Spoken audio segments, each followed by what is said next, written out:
시간이 되었으므로 2025년 7월 25일 금요일 아침 예배를 시작하겠습니다.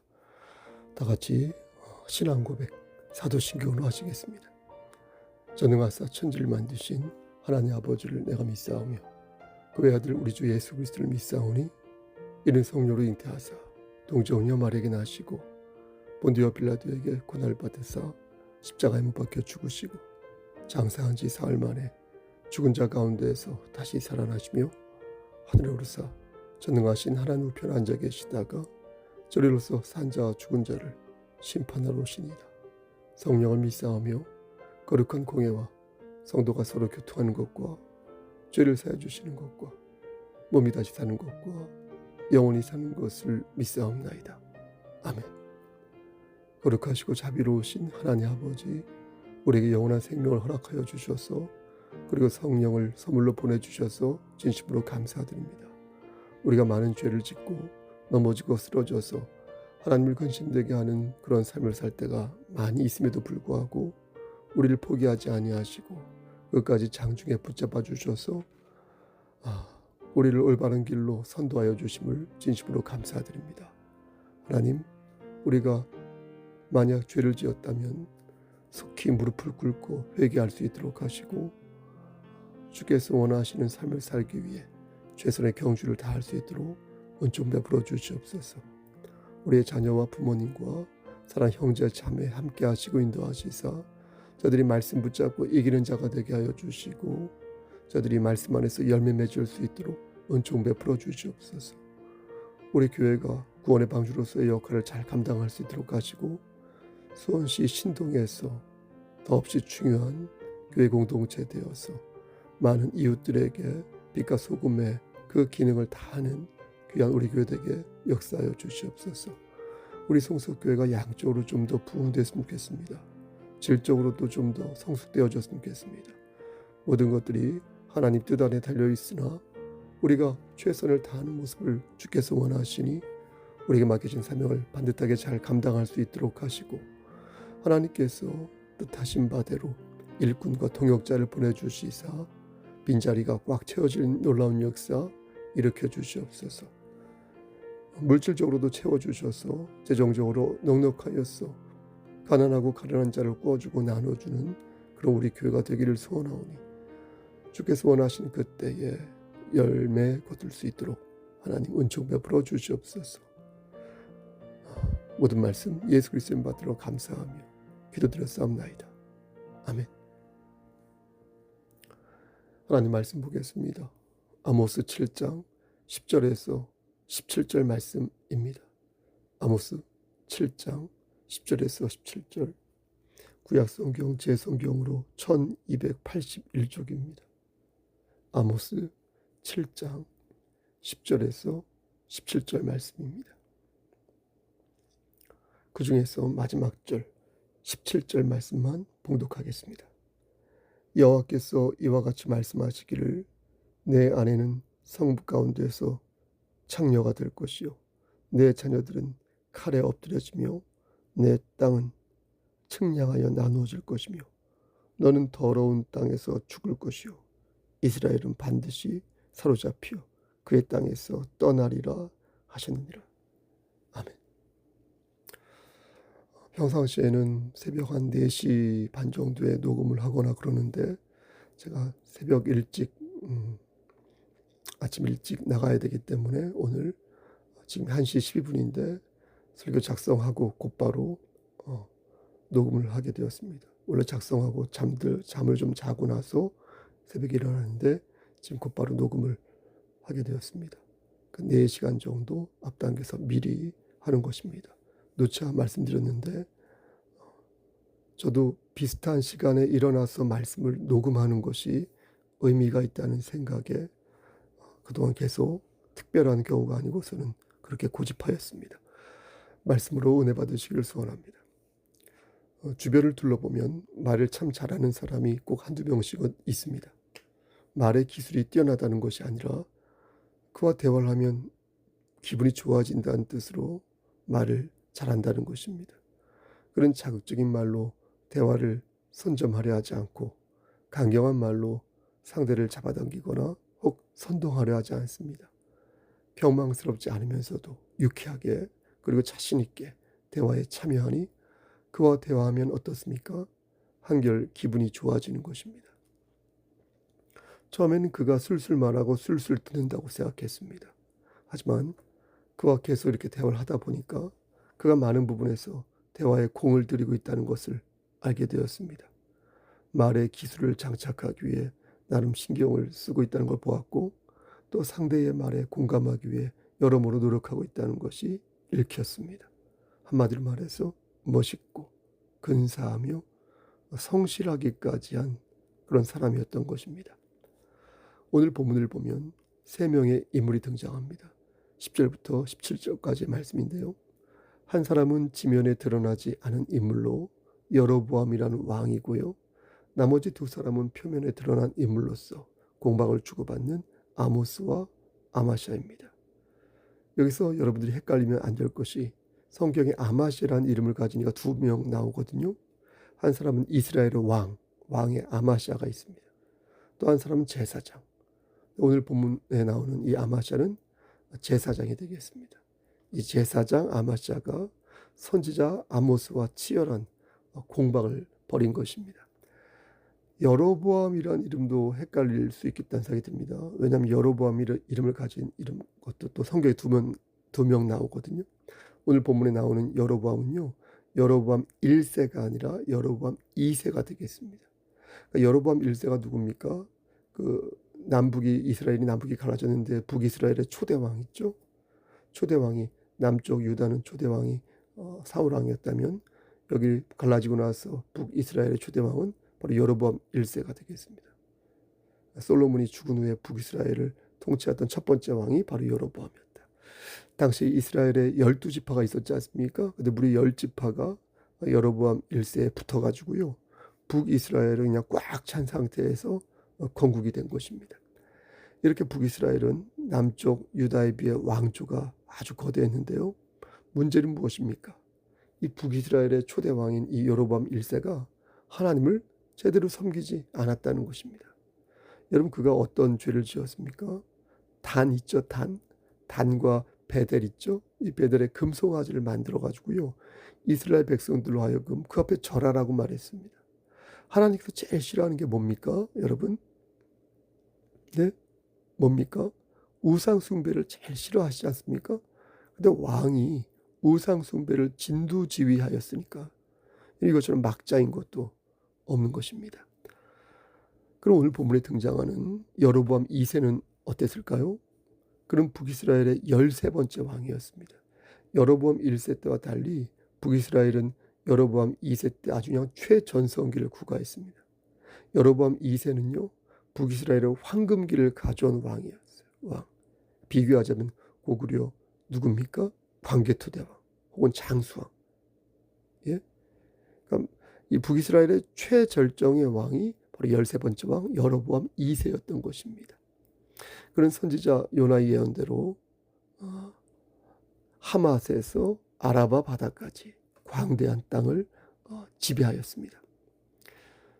그 땅의 크기가 얼마나 큰지 솔로몬이 차지했던 영토와 거의 비슷했다고 말하는데 여러분 잘 생각해 보십시오. 남과 북이 갈라진 상태에서 그 정도의 땅을 차지했다는 것은요. 당시 북이스라엘이 정말로 막강한 국가였음을 알 수 있는 것입니다. 그럼 여로보암은 하나님을 잘 믿었을까요? 섬겼을까요? 아이러니하게도 그 사람도 하나님을 섬기지 않았습니다. 각종 우상과 이방신을 숭배하였는데 얼마나 많이 숭배했는지 북이스라엘은 이전보다 더 타락한 나라가 되었습니다. 그러니까 겉으로는 화려하고 웅장하고 대단해 보였지만 속은 골물대로 골마서 언제 쓰러져도 이상하지 않다. 그런 나라가 북이스라엘이었던 것입니다. 이때 활동하던 선지자가 바로 아모스 선지자였습니다. 근데 사실 아모스는 당시에 유명한 선지자가 아니었습니다. 예전에 한번 말씀드린 바 있는데 당시 사람들은 아모스가 누구인지 거의 몰랐습니다. 당시에 정평이 나 있었던 선지자는 아모스가 아니라 그 인물은 아마샤였어요. 아마샤는 이 베델에서 제사를 담당하는 그러니까 공식적인 제사장이었습니다. 그래서 그를 모르는 북이스라엘 백성들은 아무도 없었습니다. 근데 무명인 아모스가 유명인 아마시아를 비판한 것입니다. 저는 아마시아가 유명한 아마시아였죠. 이 아마시아가 베들에서 제사를 담당하는 공식적인 제사장이라고 말씀드렸습니다. 베들이란 여로보암 1세가 지정한 잘못된 제단이었거든요. 무리 10지파가 여로보암을 따라 나왔기 때문에 북이스라엘은 경제적으로나 군사적으로 사회적으로 부족한 게 없었거든요. 다만 한 가지 마음이 불편한 것이 있었는데 그것은 예배를 드리는 장소가 없었다는 것입니다. 이스라엘 백성은 1년에 3번 예루살렘을 찾아가서요, 하나님께 제단을 쌓아야 했는데 문제는 예루살렘이 북쪽 이스라엘에 있는 게 아니라 남쪽 유다에 있었던 것입니다. 이에 북쪽 여로보암은 막 발을 동동 굴렀고 혹시나 백성들이 유다 쪽으로 넘어갈까 봐 노심초사한 것입니다. 그래서 불법으로 제단을 만들었는데 하나는 단일한 지역에 만들고 또 하나는 베델이라는 곳에서 만든 것입니다. 그리고 그것에 무엇을 세웠습니까? 금송아지를 세워가지고요, 백성들에게 말하기를, 야, 이게 하나님이다. 너희는 다른 곳에 가지 말아라. 이게 하나님이야. 이것을 섬겨라. 이렇게 최악의 발언을 한 것입니다. 하나님께서는 그 모습을 보시고 황금가도를 걸었던 여로보암 2세를 내리시기로 작정하셨습니다. 안 되겠다. 하지만 곧바로 치지 않으시고 선지자를 들어 당신의 말씀을 한 번 더 들을 기회를 주셨는데 그게 바로 오늘 본문에 나오는 아모스 선지자의 경고인 것입니다. 여러분, 그 내용이 어떻습니까? 네? 아모스 선지자는 남쪽 유다 사람이었지만 북쪽 이스라엘 올라가면 아마시아 제사장 앞에서 여로보암 2세의 패단을 막 지적하거든요. 6장 8절 말씀 보면 만군의 하나님께서 너희를 원수에게 넘길 것이, 이렇게 하면서 9절에서 아주 적나라하게 표현하는데, 한 집에 10사람이 남는다 하여도 다 죽을 것이다. 한 집에 10사람이 남는다 하여도 다 죽을 것이다. 그러니까 아모스 선지자는 여로보암 2세가 비참한 최후를 맞이할 것이라고 그냥 우회적으로 얘기한 게 아니라 직접적으로 그냥 하나님의 뜻을 선포한 것입니다. 여러분, 그 말을 들은 아마시아 제사장이 어떻게 하였습니까? 재빨리 여로보암 2세에게 편지를 썼는데 그 내용이 무엇입니까? 아모스가 당신을 도발하고 있으니까 빨리 아모스를 죽여라 라는 내용이었습니다. 여러분, 살벌하지 않습니까? 말씀을 자세히 읽어보면 아마시아의 교활함을 엿볼 수 있는데 7장 9절 말씀에 아모스 선지자는 분명히 이렇게 말했습니다. 이삭의 산당들이 황폐되며 이스라엘의 성소들이 파괴될 것이라. 내가 일어나 칼로, 여기가 중요합니다, 여로보암의 집을 치리라. 이렇게 말했거든요. 그러니까 여로보암을 치겠다 이렇게 말한 게 아니라 여로보암의 집을 치겠다고 말했거든요. 그런데 아마시아는 왕에게 말할 때 뭐라고 말하냐? 7장 11절에 아모스가 말하기를 여로보암은 칼에 죽겠고 이스라엘은 반드시 사로잡혀 그 땅에서 태어나겠다 하나이다. 이렇게 말한 것입니다. 그러니까 아모스는 여로보암의 집을 치겠다고 말했는데 아마시아는 왕의 심기를 확실하게 건드리기 위해서 집이란 단어를 쏙 빼고 여로보암 자신이 칼에 죽겠다 이렇게 말을 바꾼 것입니다. 말이 아다르고 어다르지 않습니까? 아마시아는 이게 언어 플레이를 하는 사람이거든요. 교활하게 말을 조작해서 의도적으로 여로보암 2세의 심기를 건드린 것입니다. 분노케 한 것입니다. 여러분, 대부분의 제사장은요, 이 말이라는 것을 섬세하게 쓸 줄 아는 그런 달란트가 있습니다. 언어의 음상도 사용을 할 줄 알고요, 비언어, 준언어를 다 사용할 수 있습니다. 음수 하나를 바꾸는 것에 따라 사람들의 마음이 크게 좌우됐다는 거, 그 정도는 다 알고 있습니다. 그러니까 언어에 능통하기 때문에 말의 작은 변화를 이렇게 이용해서 자신이 의도하는 바를 효과적으로 집어넣는 그런 기술이 확보되어 있는 게 기본입니다. 근데 아마시아는 그것을 잘 이렇게 이용해서, 교활하게 이용해서 왕의 심기를 건드린 것입니다. 아마시아의 교활함은 여기에 그치지 않았습니다. 12절과 13절 말씀을 보면 아마시아가 아모스를 찾아가 단판을 지으려 하는데 아마시아가 또 아모스에게 이르되, 선견자야, 너는 유다 땅으로 도망하여 가서 거기에서나 떡을 먹으며 거기에서나 예언하고 다시는 베들에서 예언하지 말라. 이렇게 말한 것입니다. 여러분, 왜 이 못돼 먹은 아마시아가 정직한 아모스에게 이런 말을 한 것일까요? 우린 충분히 그 이유를 예상할 수 있습니다. 한마디로 말해서 아모스가 꼴 보기 싫었던 거예요. 꼴도 보기 싫었던 거예요. 아마샤는 여로보암의 행동이 분명 죄라는 것을 알고 있었을 것입니다. 여러분 몰랐을 리가 없습니다. 그가 벌이는 폭정을, 우상 숭배를 3살 어린이도 아니고 한 나라의 제사장이 여러분 모를 수 있겠습니까? 예? 제사장이라면 그것도 국가적 행사를 도맡는 제사장의 대표 정도라면 무엇이 죄이고 무엇이 선인지 여러분 단박에 알 수 있는 것입니다. 하지만 아마샤는 끝까지 모른 척했다. 끝까지 자신의 잘못을 합리화, 정당화했다. 그래서 여로보암의 죄를 정죄하지 않았던 것입니다. 누구처럼 왕의 눈치만 보거나 아니면 그 앞에서 아부나 떨면서 네? 줄 잡으려 하고 그러면서 손바닥으로 하늘을 가린 데만 열중하였던 것입니다. 여러분 왜 그랬을까요? 왜 나쁜 짓을 보고도 가만히 있었을까요? 여러분 입장을 한번 바꿔서 생각해 보십시오. 어렵게 생각하지 마시고 단순하게 생각해 보십시오. 나쁜 짓을 우리가 보았어요. 근데 나쁘다고 말하지 않아요. 그 이유가 무엇일까요? 아마도 그건 나도 나쁜 사람이 되고 싶으니까요. 혹은 왕이 너무나 두려웠기 때문에 내가 나를 해코지 할까 봐. 그래서 불의 앞에서 눈을 지끈 감은 것이고 잘못을 보고도 방조하거나 합리화한 것입니다. 내가 살기 위해서 남을 판 것일 수도 있습니다. 그것이 거짓인 걸 알면서 아무런 말도 하지 못하고 불의 앞에서 진실과 용기와 절제와 정의를 발휘하지 못한 것입니다. 그러나 아모스는 달랐습니다. 그는 하나님의 말씀을 정확히 전하였습니다. 사람들의 귀를 즐겁게 하는 것에 연연하지 않고 하나님의 말씀을 가감없이 전했습니다. 여러분 왜 그랬을까요?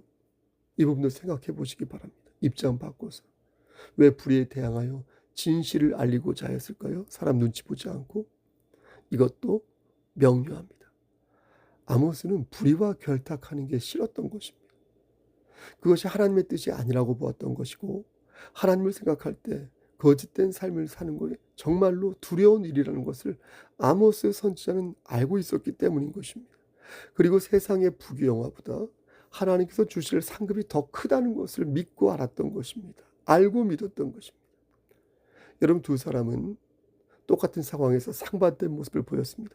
한 사람은 왕을 두려워하여 거짓을 말하고 왕의 죄에 가담하였으며 다른 한 사람은 하나님을 두려워하여 왕 앞에서 용기를 가지고 진실을 말했습니다. 다시 말해서 아마샤는 이 땅의 부귀영화를 누렸으나 아모스는 천국을 소망하며 하늘의 상급을 더 기대한 것입니다. 이에 아마샤는 본색을 드러내며 말하기를 유다 땅으로 가라 거기에서나 떡을 먹으며 예언하라 라고 말하였는데 그래서 떡 먹으란 말이요 거기서 돈 벌라는 뜻이 되겠습니다. 그러니까 네가 거기서 예언하면 거기서 떡 먹는 것처럼 내가 여기서 떡 먹는 것처럼 너도 거기서 떡 먹을 수 있으니까 괜히 여기서 내 밥그릇 축내지 말고 빼앗으려고 하지 말고 저쪽에 가서 네가 먹을 떡을 찾아 먹으라고 말한 것입니다. 이 말은 아마샤가 하나님 말씀을 왜 전하였는지 단박에 알 수 있는 대목입니다. 그가 제사장이 된 이유는 무엇입니까? 떡 먹으려고요.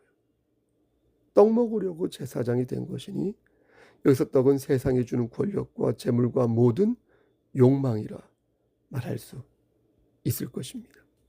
아마샤의 말을 듣던 하나님의 선지자 아모스는 14절과 15절에서 이렇게 답합니다.